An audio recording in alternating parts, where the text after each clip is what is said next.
বিএনপির লোক কেন মারলো তার বিচারটা আমি চাই ইনশাআল্লাহ।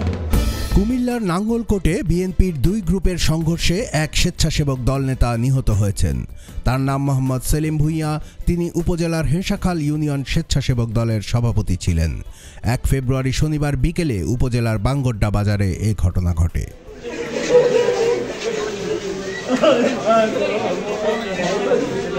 স্থানীয় সূত্র জানায়, শনিবার বিকেলে বাঙ্গড্ডা এলাকায় নাঙ্গলকোট উপজেলা বিএনপির সভাপতি মোবাশ্বের আলম ভূঁইয়ার একটি সমাবেশ অনুষ্ঠিত হওয়ার কথা ছিল।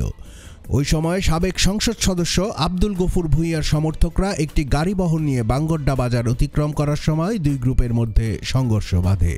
এ সংঘর্ষে হেঁসাখাল ইউনিয়ন স্বেচ্ছাসেবক দলের সভাপতি সেলিম ভূঁইয়া নিহত হন। তিনি সাবেক সংসদ সদস্য আব্দুল গফুর ভূঁইয়া গ্রুপের সমর্থক ছিলেন বলে জানা গেছে। নিহতের ভাই আব্দুর রহিম বলেন, তার ভাই সাবেক সংসদ সদস্য আব্দুল গফুর ভূঁইয়ার সাথে রাজনীতি করে আসছিলেন। শনিবার বিকেলে একটি সভায় যাওয়ার পথে মোবাশ্বের আলম ভূঁইয়ার লোকজন তাকে হত্যা করেছে।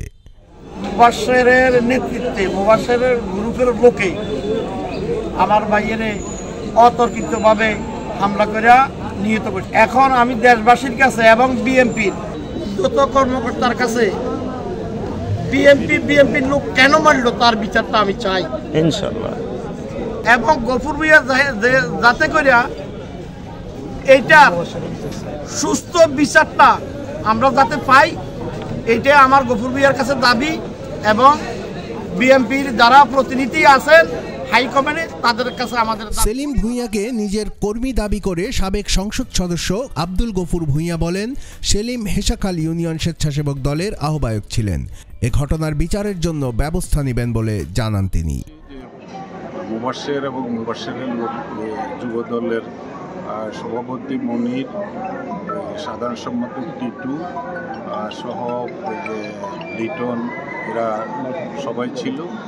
এটা সংঘবদ্ধ একটা দল ছিল। তো ওরা যেখানে যায় এখন ছাত্রলীগ যুবলীগের অস্ত্রধারীদের সাথে রাখে এবং এরা সশস্ত্র অবস্থায় সবসময় থাকে। তো আমরা ন্যায় বিচারের জন্য আমরা ব্যবস্থা নেব এবং এই ঘটনার সাথে যারা জড়িত আমরা তাদের দৃষ্টান্তমূলক শাস্তি যেন হয় সে ব্যবস্থা। নাঙ্গলকোট থানার ভারপ্রাপ্ত কর্মকর্তা একে ফজলুল হক জানিয়েছেন, দুই গ্রুপের মারামারিতে একজন নিহত হয়েছে। তার মরদেহ উপজেলা স্বাস্থ্য কমপ্লেক্সের মর্গে রয়েছে। কুমিল্লার কাগজ নিউজ ডেস্ক।